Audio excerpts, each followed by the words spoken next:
بسم اللہ الرحمن الرحیم۔ السلام علیکم۔ دی اردو اسلامک ٹیچر چینل میں خوش آمدید۔ لوگوں کے سامنے ہاتھ پھیلا کر مانگنے سے بہتر ہے کہ یہ آیت صبح اٹھتے ہی 11 بار پڑھ لو۔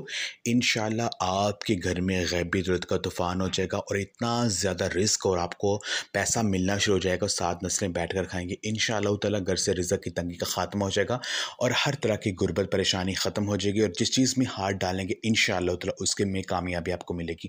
میری وہ بہن اور بھائی جو کہ پریشان ہیں، غربت کی زندگی گزار رہے ہیں، جن کے ہاتھوں میں پیسہ نہیں دکھتا ہے، جن کے کاروبار میں وسعت نہیں ہے، یعنی اگر وہ چاہتے ہیں کہ ان کے گھر میں اللہ پاک غیب دولت کی بارش عطا کر دیں، صبح اٹھتے ہی صرف 11 بار قرآن پاک کی یہ آیت پڑھ لیں انشاءاللہ تعالیٰ آپ کو وہاں سے رزق ملنا شروع ہو جائے گا جہاں سے آپ نے کبھی سوچا بھی نہیں ہوگا۔ آپ کو کسی دوسرے بندے کے آگے ہاتھ پھیلانے کی ضرورت پیش نہیں آئے گی، اور آپ کا جو بھی بڑے سے بڑا مقصد ہوگا وہ انشاءاللہ تعالیٰ ضرور پورا ہوگا۔ آپ نے کرنا یہی کہ صبح اٹھتے ہی آپ نے یہ عمل کرنا ہے۔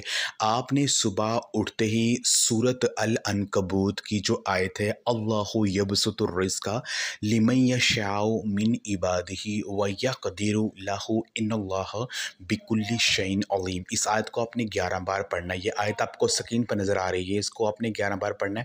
اس کے بعد آپ نے 11 مرتبہ اللہ پاک کے یہ 3 نام، یا فتاح، یا رزاق، یا غنی، ان 3 ناموں کو اکٹھا ملا کر آپ نے پڑھنا ہے۔ اول اور آخر درود پاک پڑھیں انشاءاللہ تعالیٰ، چند یہ عمل کر کے اس کا معجزہ دیکھیں، ایسی جگہ سے رزق ملے گا جہاں سے آپ نے کبھی سوچا بھی نہیں ہوگا۔ تو یہ عمل آپ لازمی کریں، اس ویڈیو کو لازمی شیئر بھی کریں۔ جزاک اللہ۔